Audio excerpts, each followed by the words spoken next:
Greetings, everybody. This is Tracy Allen of Digital Marketing Supply, and this is your weekly Digital Marketing Supply blog report, the DMS blog report. And so today I'm super excited because I have a guest with me, you guys. Yay! I have a wonderful person that I met, I guess it's been about a month ago. And Mr. David Ray, he is a veteran as well. So always wonderful to have a fellow vet on with me. So super excited about that. And he's been in business for quite some time. I'm not going to do a whole lot of explaining, but he's going to share, some ways to be able to get your audience. Like if you have an event and you want people at your event, he's going to share his secret as to how to do that. So I want you to welcome my guest. And if you're watching the replay, #replay, welcome Mr. Dave Ray. Woo! Yep. Hey, Tracy, how are you doing today? Great. Thank you. How are you? I'm doing great. Having a wonderful day today here in Spring Valley, California. Me too. Oh, that's right. Yeah. Yes, we are neighbors on one end, Yep. So tell me a little bit about yourself. Tell me a little bit about what you did when you were in the Navy. Well, in the Navy, I was an aviator. I was a naval flight officer. I flew in the E-2 Hawkeye, the big radar plane with the big dome on top, and flew off the carrier and did reconnaissance missions and worked with the fighters and checked out all the incoming bad guys and worked the war, did the war management, mission management. Mm-hmm. Awesome. I was a plane captain when I first went into the Navy. Oh, okay. Excellent. Yes. So I was out there, Yep. Oh, yeah. That's very important because otherwise you want to make sure the planes are taken off with all the safety checks made, and you don't want them going off into the water. So that's one of the critical people that work up on the flight deck. Yes, thank you. Well, actually, at the time that I was in, they didn't have that many ships for women. So I never was on a ship when I was in the Navy. Oh, okay. Okay, but right. I was stationed in Moore, California. Oh, okay, good. Yeah, that's where all the F-18s are there now. Yeah. Hey, Pam, thanks for joining us. She asked, which carrier were you on? My very first deployment was the Kitty Hawk, which is, I think, Razor Blades now. And my second and final deployment was the Independence, USS Independence. Nice. Awesome. Thanks for that question, Pam. Yeah, thank you. I am not going to take up a whole lot of time because we got about 15 minutes. I try to wrap it up within that time. So I really want to dive into how you help, what is it that you've done to get attendees at your business? But first, tell us a little bit about your business.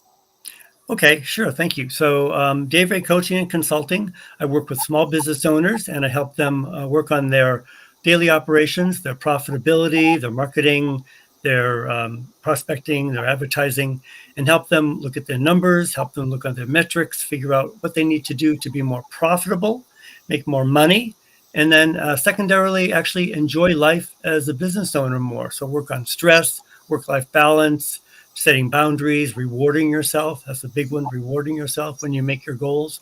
And we try to do sort of a holistic approach with people, that come to my services. I have two different ways that I work with people. I do one-on-one coaching and I do a weekly mastermind. So we get all the business owners together, and through the power of the group, we help each other figure out ways to solve their problems. Mm-hmm. Now I want to share, you invited me to the chamber, the El Cajon chamber out here in San Diego. Yes, the first Friday breakfast. Yeah, and let me see something here. Oh, there we go.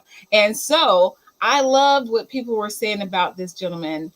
There were so many people that stood up and said, oh my gosh, you got to have a session with him because he helps you grow your business.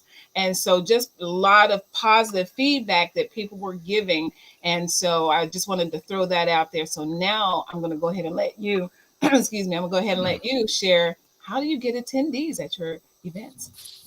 Well, thank you. So I'll preface this, I guess, by telling a little story. So in the East County Chamber of Commerce, I'm one of the ambassadors. and I help with the new members. I help them integrate into the chamber because it's a very, very busy chamber. There's a lot of activities, a lot of socials and breakfasts and lunch and learns and all kinds of things. So it's a little overwhelming sometimes. So I talk to all the new members and I give them a little bit of a heads up on what's going on. And I kind of make sure that they attend at least one of the events right after they join so that they get to know some of the other people. And in that function, I go to all the ribbon cuttings, all the grand openings of all the businesses, whether they're a new member or even if they've been a member for years and they're just maybe rebranding like I did, or maybe they're moving to a new location, whatever the situation, we can provide them a ceremony. So I go to all these ribbon cuttings and grand openings and re-grand openings. And usually they're kind of a small event. Usually it's the owner and their family. And then there's the staff from the chamber that comes out, and we get some certificates from the local politicians, and we do some photography, and we get the photos that we put in the newspaper. But usually there's probably only about 10 people. It's a very small thing. And that's actually one of my little projects this year. I want to change that. But I did a re-grand opening just a couple of weeks ago. And my goal was to make it a party because that's actually one of my values is fun. And I'm making 2022 be a big year of having fun. So I want to make it a big event. I wanted to make it a party. I had some decorations. I had music. I had food. And I actually wanted to make it so that lots and lots and lots of the chamber members would come to it. So where we normally only have about 10 people at these ribbon cuttings, I had 46. So 4 times the normal size. And everybody that came said they had a wonderful time. They really loved it. And I even had one gentleman say, I set the new bar for all the upcoming ribbon cuttings. Mm-hmm. So I thought about that and I said, boy, that maybe is something that other people might want to hear about. How do you do that? So I'm just going to give you a quick down and dirty on what I did to make that happen. And let me know if I'm running over time. But I see it as the problem that you have to overcome is that people nowadays are so busy. They're double booked on everything. Even sometimes I get triple booked on events.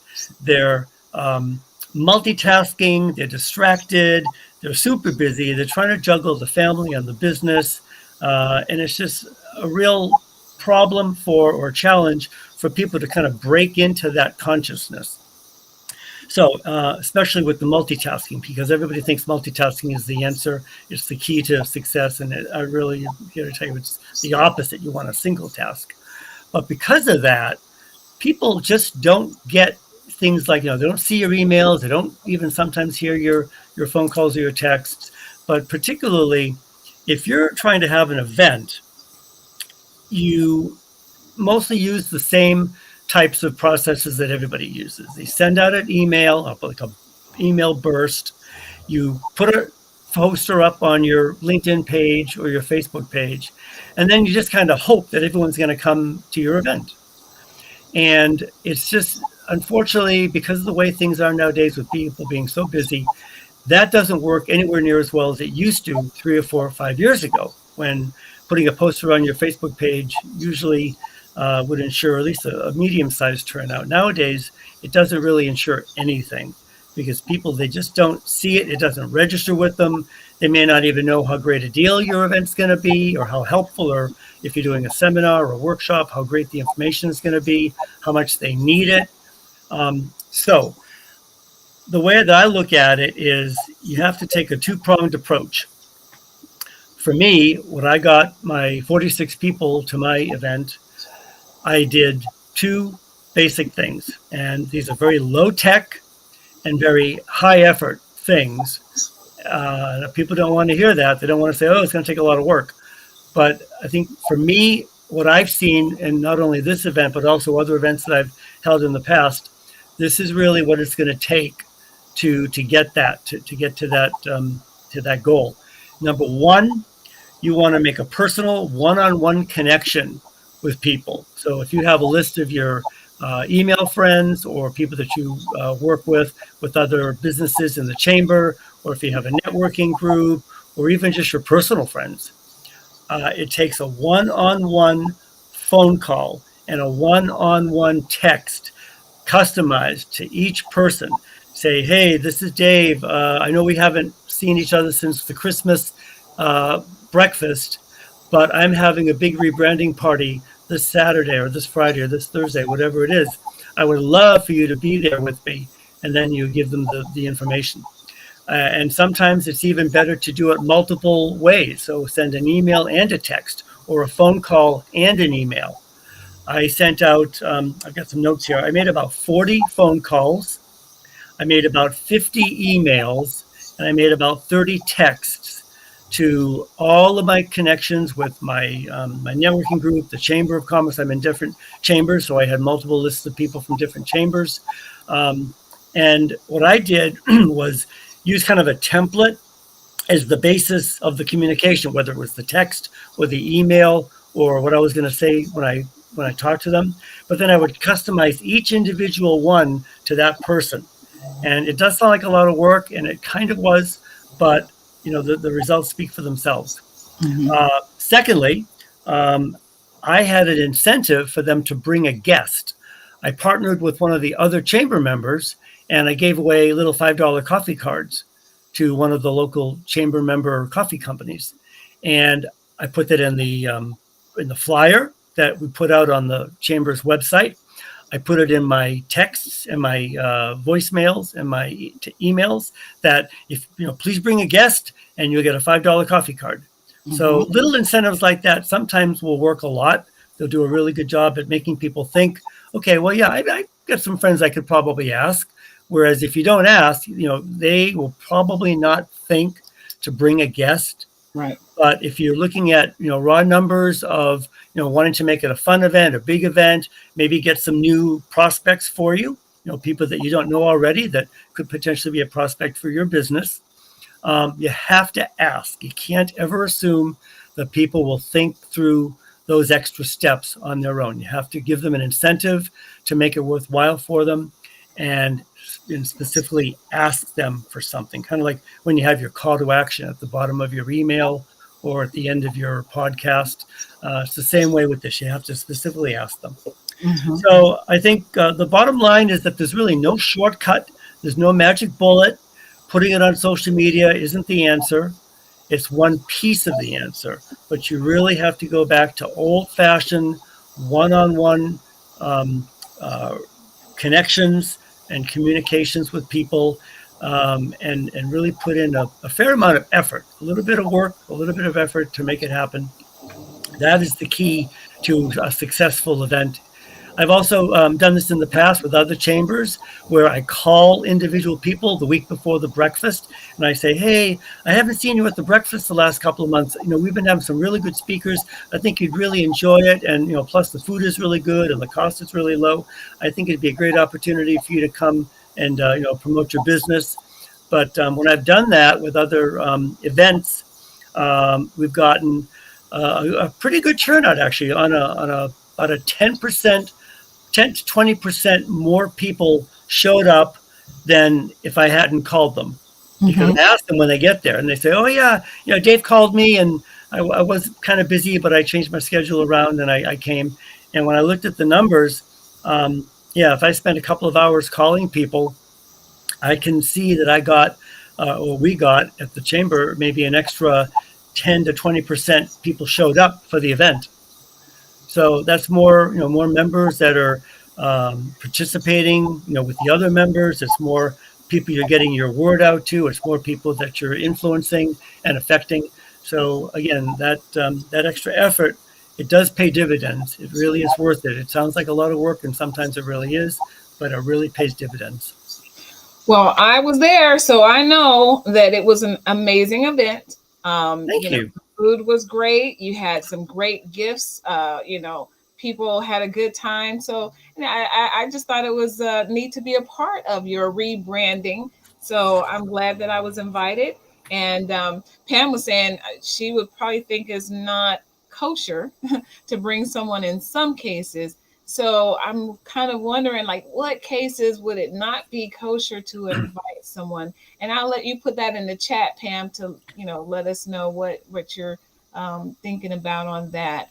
But most events, I think that Hmm. that's a wonderful way to be able to grow it, and the incentives part. So I put it down in the comments, Hmm. that contacting people and asking them to bring people, and incentives for them bringing people, and Yep. maybe even if you bring 5 people or something like that, there's a bigger price. Yeah, But absolutely. great stuff, Absolutely. great stuff. So man, that's awesome. Let me put my glasses on so I can see better, and then we're gonna wrap it I up. know I'm using them these days too. Yes.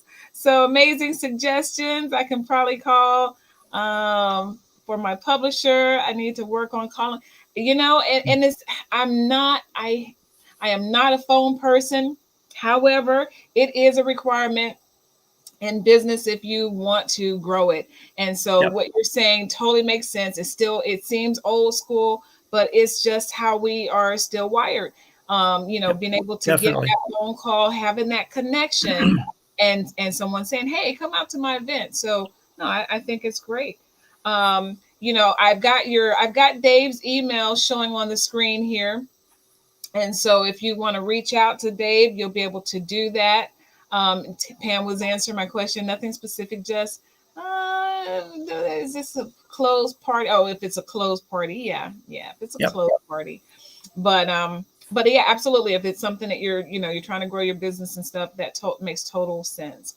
So Yeah, my and if you're hosting an event, whether it's a business event or whatever, and you put it in the notification, whether it's a poster, a flyer, or an email invitation, please bring a guest, or we're giving away prizes for people who bring guests, or you'll be entered into a drawing for some sort of a book or something. That way, it's just really clear that you do want them to bring a guest, or conversely, you might say, please, this is a members only event or something, just at the bottom of the email so that they know. But one way or another, you put it in there so it's clear whether they should or shouldn't is always helpful for the people. makes sense. Makes sense. Awesome. I'm glad you enjoyed it. Pam says, I love this. Thank you, Tracy. Thank you, Dave. Thank you, Pam. You're certainly welcome. Is amazing.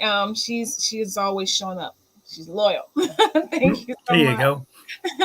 So, Dave, we're gonna go ahead and wrap this up now. Don't go away. I'm gonna go ahead and tell everybody goodbye here and stuff. But thank you so much for joining me. Again, Thank you thank you for for having all me. that you've done for the service, for our country, for our businesses and stuff. And I'm looking forward to further connecting with you. Absolutely. Yes, Thank you yes, so yes. much. You're welcome. All right, you guys. Love you too, Pam. She loves the show. So I am going to say ciao for now, and we will see you guys later. Let me see. Can I play some music on out? Let's see it here if I can get Exit over music. here too. Yeah, play my little see y'all later music. We'll do this one in honor of my friend Pam. Don't go There we nowhere. go.